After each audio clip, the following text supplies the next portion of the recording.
আর কয়লা চাকরি চুরির পর এবার মাটি চুরিতেও নাম জানানো অভিষেক বন্দ্যোপাধ্যায়। প্রায় ৩০০ কোটি টাকার মাটি চুরির অভিযোগ এবং তাতেও নাম জড়িয়েছে অভিষেক বন্দ্যোপাধ্যায়। সেই সঙ্গে অভিষেক বন্দ্যোপাধ্যায়ের পিএ সুমিত রায়, যার খোঁজ করছে পুলিশ, সেই সুমিত রায়ের বিরুদ্ধেও মাটি চুরির মামলা দায়ের হয়েছে।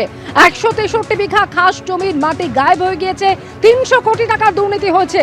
মাটি লোপাটে ১২০ ফুট গভীর গর্ত, ছবি দিয়ে এই অভিযোগ করেছেন বিজেপি নেতা অভিষেক বন্দ্যোপাধ্যায় এবং সুমিত রায়ের সঙ্গে দিলীপ মণ্ডলের বিরুদ্ধে অভিযোগ দায়ের হয়েছে। জোকায় সরকারি জমির মাটি চুরির অভিযোগে থানার দ্বারস্থ হন বিজেপি নেতা। ঠাকুরপুকুর মহেশতলা ব্লক তৃণমূল সভাপতি বিপ্লব মণ্ডলের বিরুদ্ধেও অভিযোগ দায়ের।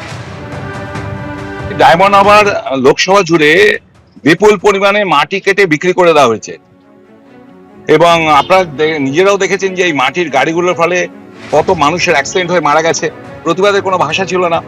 বারবার আমি কমপ্লেন করেছিলাম কিন্তু কোনো অ্যাকশন নেয়নি এবং আমরা নতুন করে কমপ্লেন এফআইআর করছি যাতে ভাইপো এবং তাদের গ্যাং, যারা এতদিন ধরে দুষ্কর্ম করে গেছে, পরিবেশে ভারসাম্য নষ্ট করে গেছে, কোনো রকম আইন মানেনি, সে ফিশারিজ অ্যাক্ট হোক, ল্যান্ড রিফর্মস অ্যাক্ট হোক, মিনারেলস অ্যাক্ট হোক, এবং সরকারি জমির মাটি কেটে যেভাবে সারদাতা আপনারা দেখেছেন যে সুপ্রিম কোর্টের নির্দেশ ছিল, আমাদের প্রায় ৪০০-৪৫০ কোটি টাকার মাটি বিক্রি করে দিয়েছে ভাইপো এবং তার বাহিনী।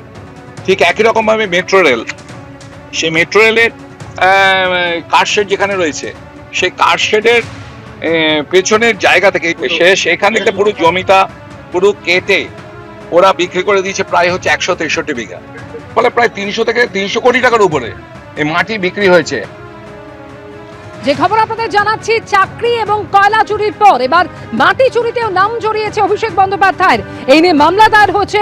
৩০০ কোটি টাকার মাটি চুরিতেও নাম জড়িয়েছে অভিষেক বন্দ্যোপাধ্যায়ের। অভিষেক বন্দ্যোপাধ্যায় শুধু নয়, তার পিএ সুমিত রায়, যার খোঁজ করছে জমি জালিয়াতি মামলায় পুলিশ, সেই সুমিত রায়ের বিরুদ্ধেও মাটি চুরির মামলা দায়ের হয়েছে। ১৬৩ বিঘা খাস জমির মাটি গায়েব, ৩০০ কোটি টাকার দুর্নীতির অভিযোগ।